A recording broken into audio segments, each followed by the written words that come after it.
Page 26. That's the first. 26.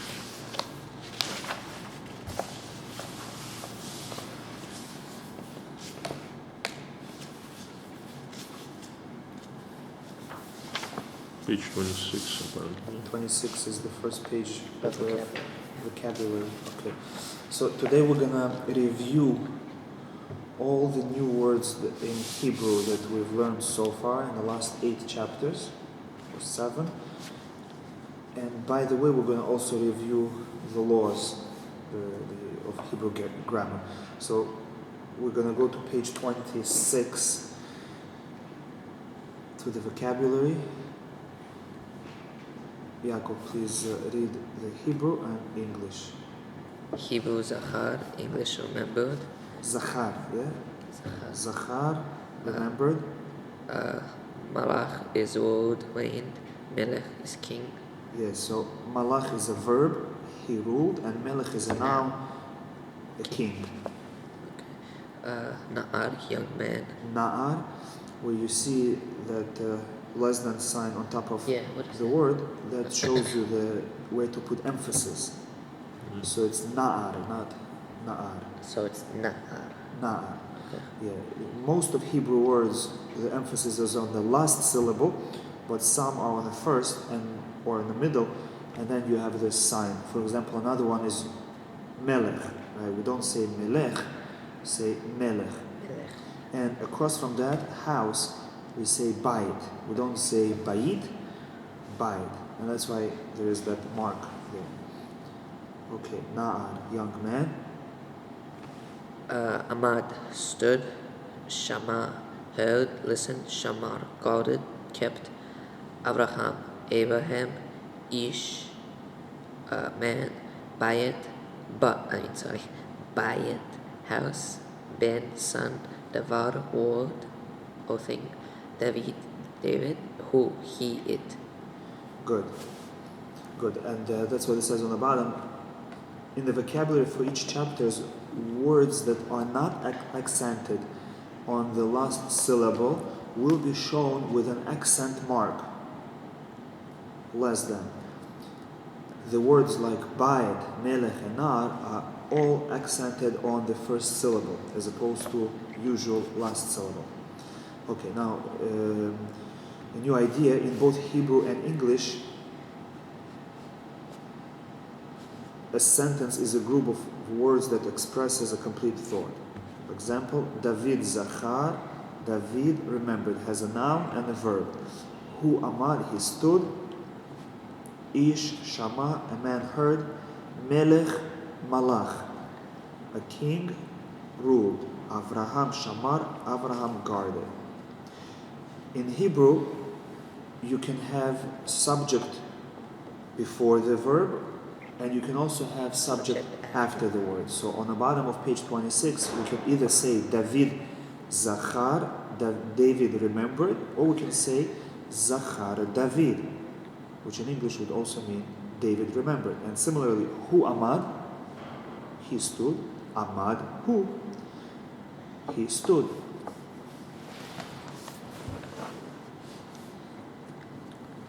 So now we split these vocabulary words into nouns and verbs. The nouns are Avraham, Ish, Bait, Ben, Davar, David, Melech, and Nar, and pronouns who. So far we learned one pronoun who. And the verbs that we learned are Zachar, remembered, Malach, ruled, Shamar, guarded, Amad, stood, and Shama, heard. Now we learn a new concept that is called perfect tense. We explained that perfect tense means it's a verb that has been perfected already. It means it happened already, it was complete. Past tense. So it is past tense. For example, David Shamar. With this one sentence, you can express a few different ideas depending on the context. It could be David Shamar, David guarded, or David did guard, or David was guarding, or David has guarded, David had garden. Depending on the context, these two words can mean these 5 different things. We learned about definite article, ha. For example, melech is king, a king, ha-melech, the king. And some examples from Na'ar, ha-na'ar, the young man, davar, ha-davar, the word, ben, ha-ben, and bide, ha-bide. So the gesh is a must, right? In the next letter? Yes. It cannot Yes. However, there are 5 letters that don't accept the gesh. These are the guttural letters: aleph, he, het, ayin, and resh. be. Mm-hmm. And there, instead of ha being with a patah, with just a line underneath, it becomes either a kamatz or a segol. For example, instead of ish, since it starts with aleph, it becomes ha'ish with a kamatz. So some would pronounce it with a more like or, ha'ish. And ir, a city, becomes ha'ir with a kamatz. And arim, cities, the he now it becomes a segol, he-arim. The meaning is the same. Ha, and he. There are some nouns that are definite by nature. This is on page 27. And these are proper nouns. Names of people and names of places. Countries. Ha-ish, zachar, the man remembered. But if you speak about a specific man, Avraham, you don't have to say ha-Avraham. Just Avraham zachar. Avraham remembered. Ha-melech amad, the king stood. But if you speak about the specific king that you mention his name, proper name, you don't say ha. David amad. We now continue to. But if you say with the ha, is it going to be a big mistake if you say? Yeah, it's going to be not It's proper. like Just saying like the Abraham. right, like in English that. But it's not that bad, right, when you say the Abra? People will just see that you are not so familiar with Hebrew. Okay. They will understand you, but it's going to be not proper. Okay, now we go to page 32 and we have new vocabulary words. And Yaakov, please read them. Yerushalayim, Jerusalem, being from Mitzrayim, Egypt, famine, Mishpacha, young woman, Na'ara, Uf, Ruth, Sarah, father and sister is Av. 2 is El, woman is Isha, animal is Bahma.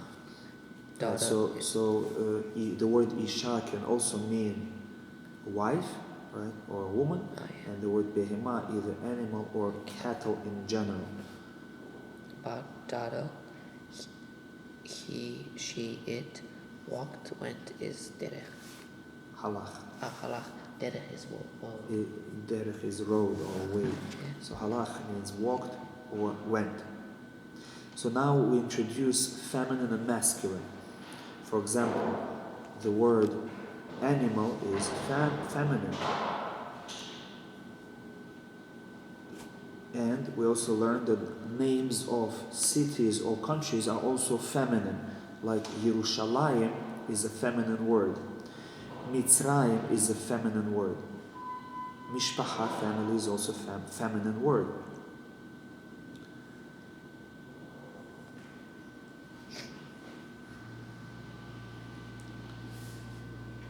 And we note that in the spelling of Yerushalayim, Yud is not written, even though it is pronounced. The last Yud, Yerushalayim. That is how it's spelled in the Torah.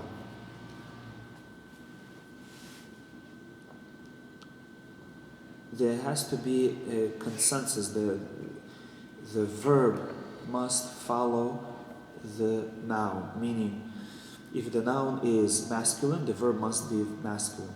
If the noun is feminine, the verb must be feminine.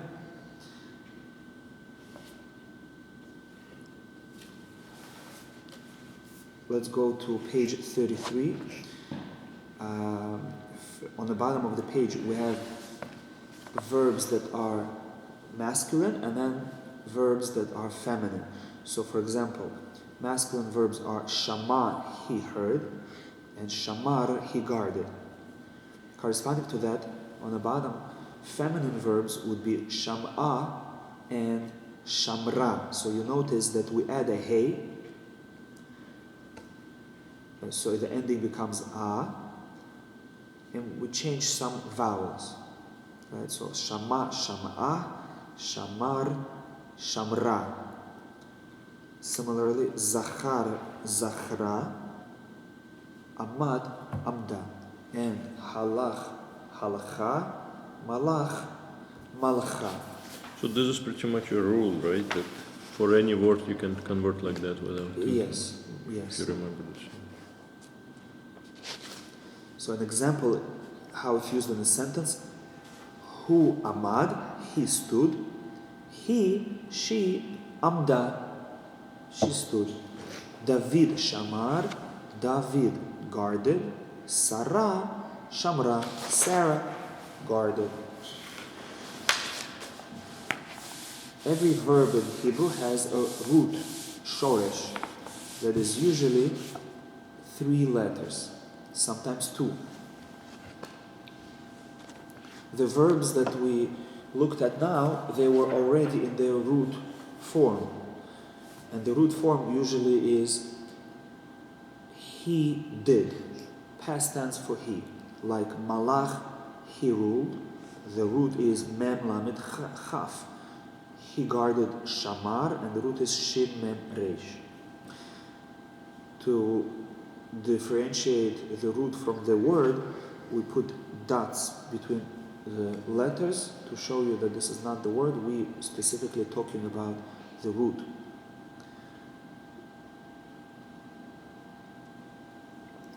And from the root we can make many, many words. From the root of the verb we can make a noun. The one who does this action, like a king.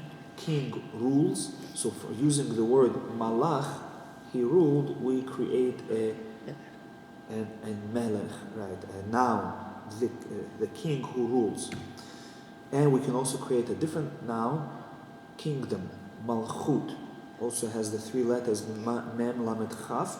Malchut, kingdom. Similarly, shamar, he guarded. We can create a noun, shomer, the one who guards, a guard, and another noun, mishmar, a prison. Amad, he stood. Amud, the thing that stands, which is a pillar, and omed, the standing place. And zachar, he remembered. We can create a noun, zecher, remembrance. Zikaron, memorial. But what is the root in this case? You say zachar? Zachar, yes. That's the root? That's the root.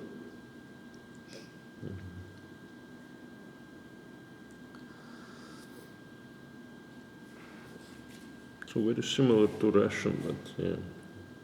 Right? Yes. How the Russian words are being Yes, formed. similar to Russian. Now on page 35 it summarizes the roots of the verbs that we learned. Next to it you have the masculine verbs, he did something, and then feminine, she did something. We reviewed them already. Now we learn about the word and.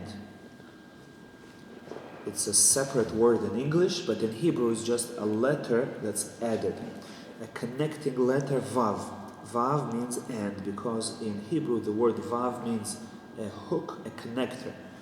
So when you connect 2 ideas, this idea plus this, so you use vav, a connection. And usually it has a shva vowel. David ve Avraham ve Ruth. David and Avraham and Ruth. Sometimes vav is written and pronounced as u. Example, ben uvat, bait u behema. Ben ubat, son and a daughter. Bait u vehema, a house and an animal. Sometimes vav is written with other vowels. For example, David V031. David and Jerusalem. So here vav has a chirik, e, V031, or davar ve'emet, a word and a truth. And here the vav takes segol, ve'emet. So you see that it depends on the letter that follows it. Again, we mentioned that in Hebrew, the language that God made is built according to the structure of the man. And therefore, whatever is comfortable for us to pronounce, that's how the language was created, or the opposite. The way the language was, that's how Hashem created us, that it should be easy for us. And we also notice that sometimes the dagesh that is present at the beginning of the word is missing when you add a vav. For example, ben uvat, even though usually you say but now you say vat because of uvat. Again, because it's easier to pronounce uvat instead of ubat. And uvhema instead of ubhema. The gesh is not there. By the way, by Syrian people, they don't differentiate between a vet and a bet, so they say both as bet. So they would say both as ben ubat, bait ubhema.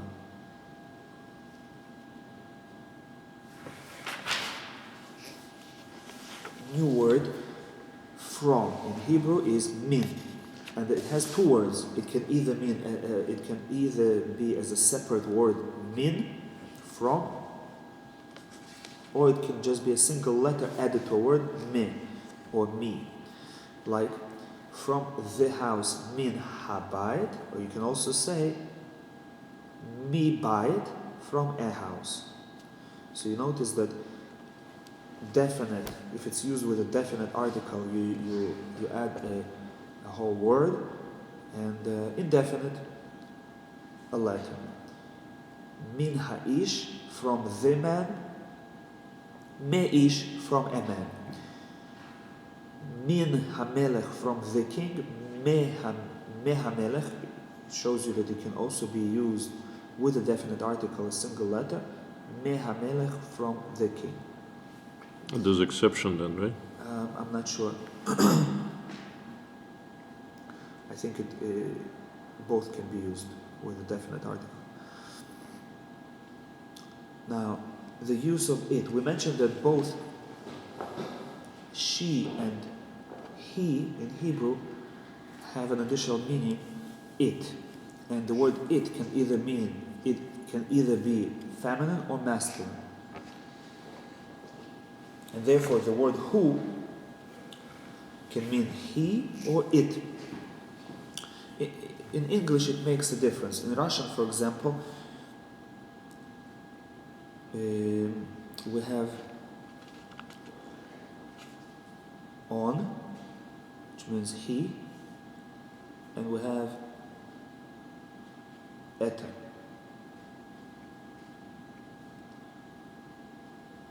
which means it. And for feminine, we have ana, she, and we have eta. Mm-hmm.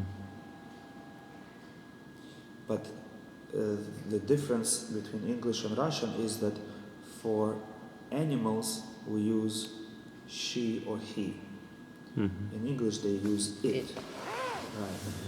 But in Hebrew, just like in Russian, you use she or he or on yana for animals. Hu, vehi. For example, behema is he. But unlike English or Russian, they use he and she, hu and he, even for inanimate objects. And inanimate objects in Hebrew, just like in Russian, have gender. In English, they don't.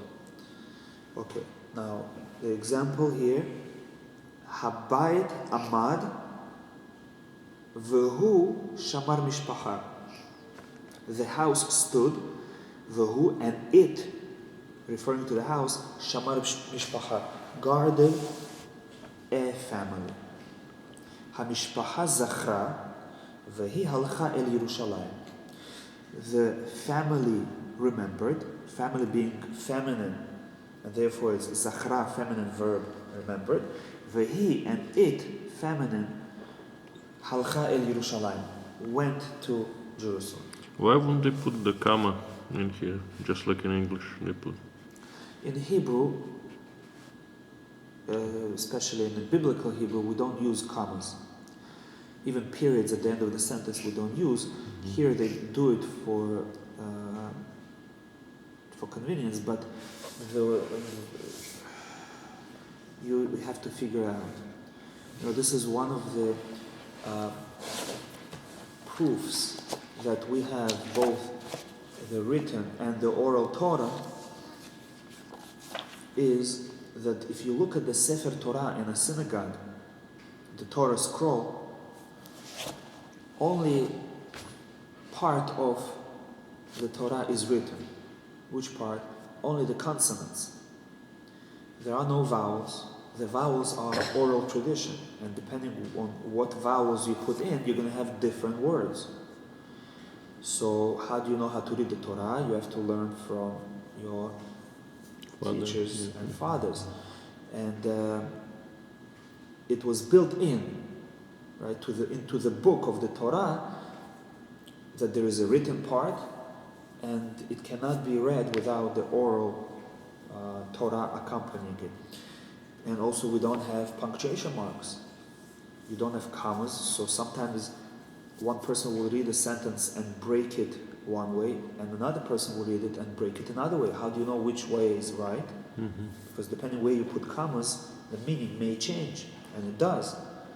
And there are arguments in the Talmud how to read certain sentences, which means where two people may have different tradition that they receive from the ancestors, and the Talmud tries to figure out which one is authentic, because they come up with different laws depending on the commas, and also where you put periods.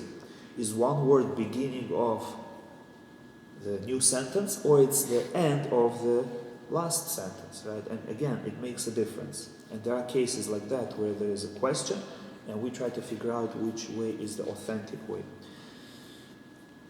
So,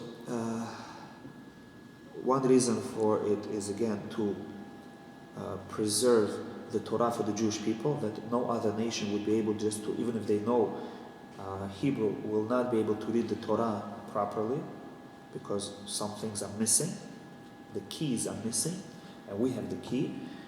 They wouldn't even be able to understand it then, right? Yeah, because they don't know how to read it correctly. Right. Which vowels are the correct vowels to put in, and where to put commas and periods.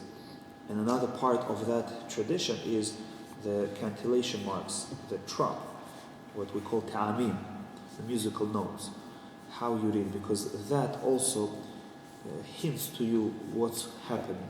It's sort of like in a movie, when the music is exciting, you know something exciting is going to happen. And when the music is sad, you know something sad is happening. And when music is calm, you know things are calm. So the trop, the musical note, lets you know what is happening. And it can also explain the events. Mm-hmm. And if you lose it, and you read the musical notes differently, the meaning is going to change. This is just on the surface. There are deeper explanations.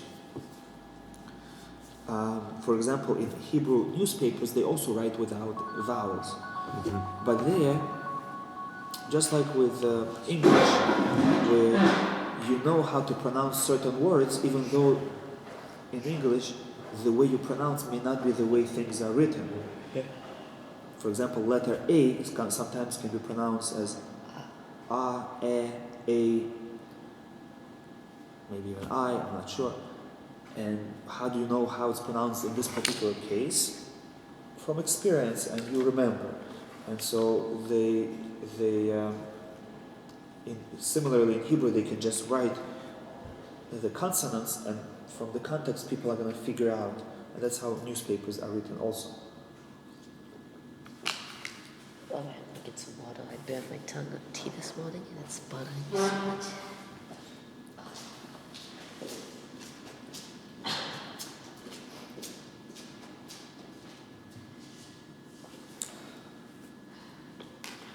Now we're going to go to chapter 6, and the vocabulary in chapter 6 on page 40.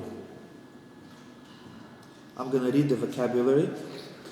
Ah is brother.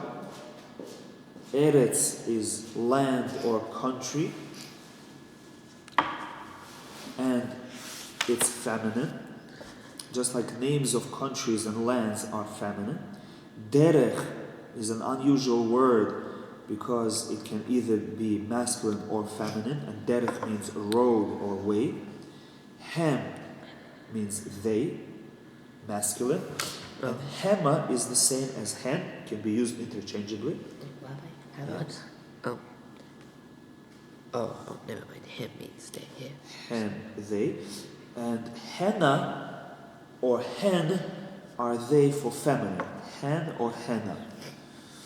Har is a mountain or a hill, and that's masculine. Yom is a day. Masculine. Masculine. What's female day then? There is none. Oh, so it just stays. Yes, yes. A noun, like let's say a chair, a table. You cannot have Two different. right? Yeah. Two different. It's one. Gotcha. Yom is a day, and that's masculine. Moav is the name of a country, Moav, and that's feminine because all names are feminine. Eved, a slave or a servant. Now, anytime we have a noun, we can think of what verb created it. And here, Eved was created from the word avad. Avad means he worked or he served. So here, the noun is Eved. Now, we have a root. Ein, vet, resh, avar, which means cross over or pass. Ir is a city, feminine. A people or a nation, masculine. Shalach, again a verb root, means send or sent. Sham, there. The word yom means a day, but if you add a hey, Today. hayom, right, it means the day. What's the day? If you're standing in that day and you're saying the day, must be you're speaking about the day where you are standing. So you're saying today. So the word hayom can either mean the day, a particular day, or today, hayom.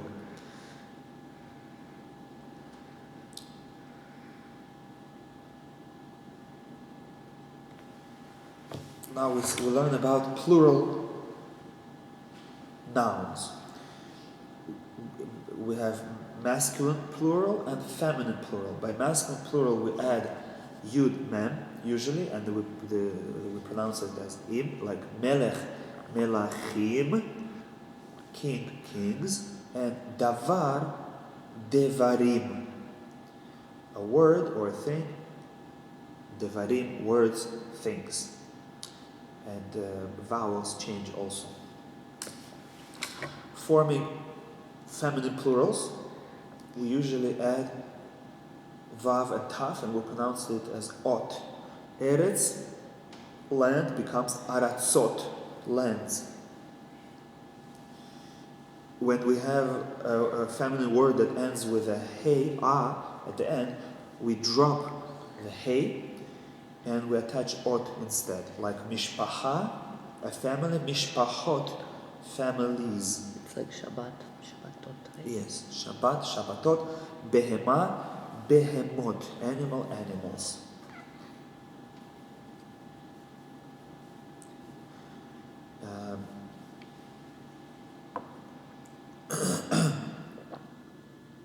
Now we go through these nouns. First, masculine, brother, ahim, brothers, ben, banim, sons, davar, devarim, words, har, harim, mountains, yom, Hayom. Oh, no, yamim, Yamin. days, melech, Melachim. melachim, kings, naar, Naharim. ne'arim, young men, eved, avadim, servants, amim, nations. But it, people is already, you know how means people, right? In English, the word people is plural,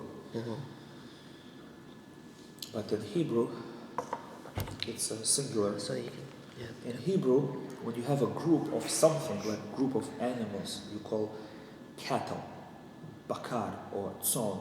That's a singular noun that encompasses many. Similarly, people. It's one group of people. A group of people is a singular word. So when the word is used, it's going to be used with a singular verb. Now we review feminine nouns. Eretz, aratzot, lands. Behema, behemot, animals. Mishpacha, mishpachot, families. And nara, ne'arot, right? Young women. And we have some irregular plural nouns where you don't simply add yud, mem, or vav, You have to tav, put them. but you change the word somewhat. For example, ish, a man, becomes anashim, man. Ish, anashim. Isha, woman, becomes nashim, women, nashim. Bayit, batim, house, houses. But a daughter becomes banot, not batot, but banot. Okay.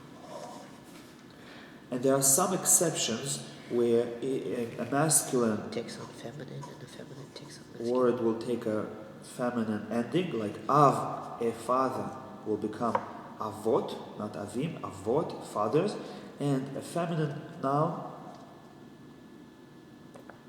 will take masculine ending, like ir, a city, which is feminine, takes a masculine ending, arim, cities. So we spoke about plural nouns, now we're going to speak about verbs. They. Again, we're talking about past tense, and for past tense we add u. Shamar, he guarded. Shamru, they guarded. Oh yeah. And whether it is masculine or feminine, shamar or shamra, the plural will still be the same. U. Shamru. Or halach, halcha, halchu. They walked. Shalach, shalcha, shalchu. They sent. Zachar, zachra, zachru. They remembered.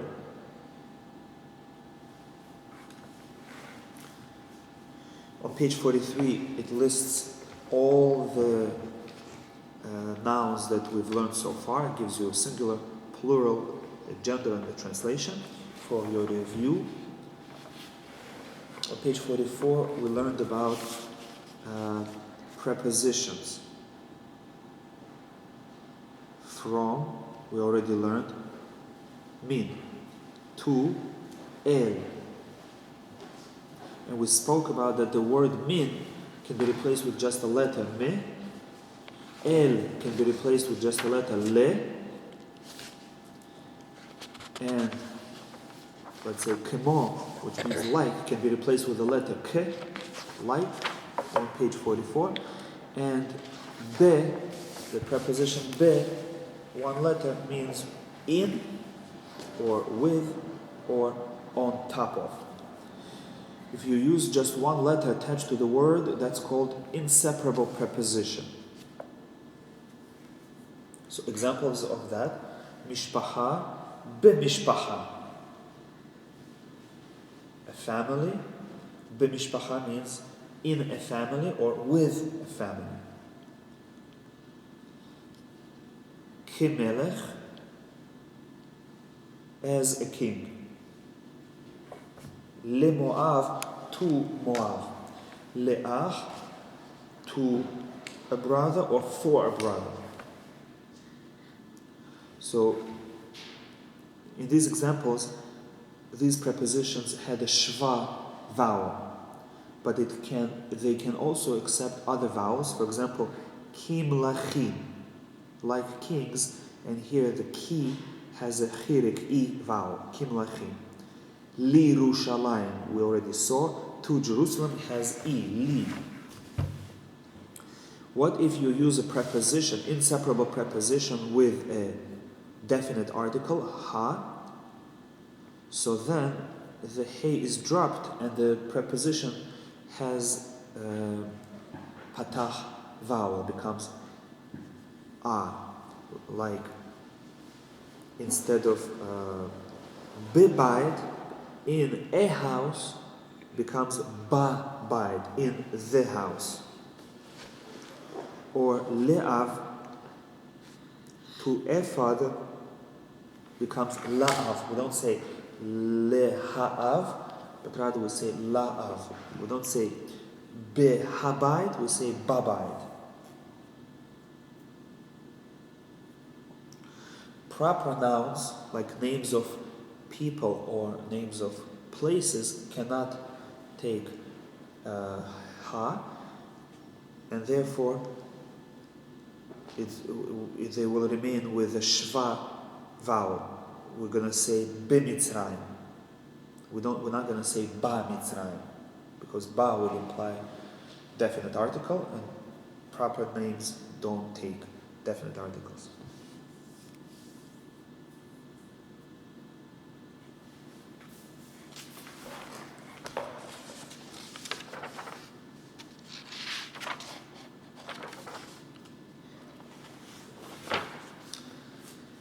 Now we go to the new chapter, chapter 7.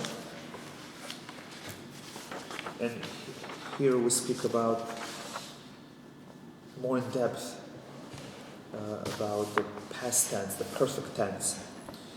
And here we're going to learn about conjugation. I, you, she, he, we, they. And we learn some more vocabulary. Yaakov, please read the vocabulary. You attend, sit, settle, reside. So you is feminine, plural, attend. Sit, settle, reside. The root is Yashav. yashav. No, not is law. Bread, food. Masculine is lachem. Before in front of is lifnei. Take is lekach. Lakach, good. Upon, about, on, over is al. Right, so this is a new word, al. Eat, achal. Say, amar. We, masculine or feminine, plural. Anachnu. So anachnu can be used both by women and men. I, masculine or feminine, singular. Ani, anochi. You, feminine, singular. At. You, masculine, singular. Atta. You, masculine, plural. Atem. What is you, feminine, plural? Atot. You, Feminine, plural. that's the first word, aten. First word on the left. Oh, you, feminine. Oh. Aten. Atem, aten. I'm not sure why they put it far away from each other. Yeah. I think because you read it backwards. Really, in Hebrew, Oh, it's supposed to you're go like supposed that, so they to put read it the together. right column first and then right. Now, subject pronouns, we learned who is he and he is she. Now, we also learned hem or hema, they, masculine, and henna or hen is feminine, they.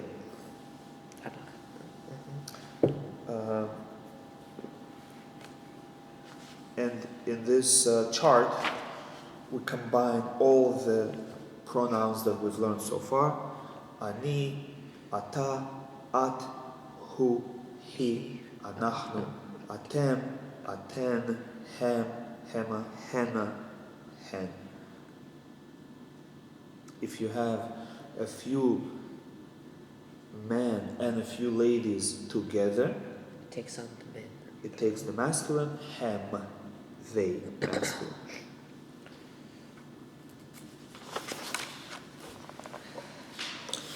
Here we're going to learn one kind of verbs, PAL pattern. The example, we're going to use the verb shamar, guarded. Hu shamar, he guarded. He shamra, she guarded. Hem shamru, they guarded. And henna, feminine, they guarded also shamru. And here we have the chart that you should remember on page 52 that tells you for all pronouns what verb to use. Shamarti, I guarded. Shamarti, shamarta, you guarded. Shamart, you guarded, feminine. Shamar, he guarded. Shamra, she guarded. Shamarnu, we guarded. Shemartem, you guarded, plural, you plural. Shemarten, you plural, feminine, guarded. Shamru, they masculine or feminine, guarded. And this pattern you should memorize. Now in the middle of page 53 we have examples of I did something. Amadti, I stood. Zacharti, I remembered. Halachti, I went. Amarti, I said. Lakachti, I took. Malachti, I ruled. To make a sentence negative, we add lo. Avraham halach el ha'ir. Avraham went to the city. Avraham lo halach el ha'ir. Avraham did not go to the city. So depending where you put lo, the negation is going to be of that word that lo precedes. For example, if you say lo halach, means he did not go. But if you say lo Avraham halach, it wasn't Avraham who went. Someone went, but it wasn't Avraham. Amadnu b'derech, we stood on the road. Lo amadnu b'derech, we did not stand on the road.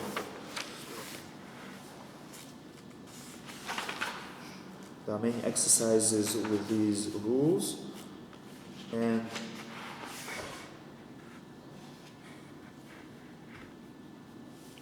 We didn't do that. and we stopped on vocabulary of chapter 8. So this is where we're going to stop here, our review. Thank you. Thank you.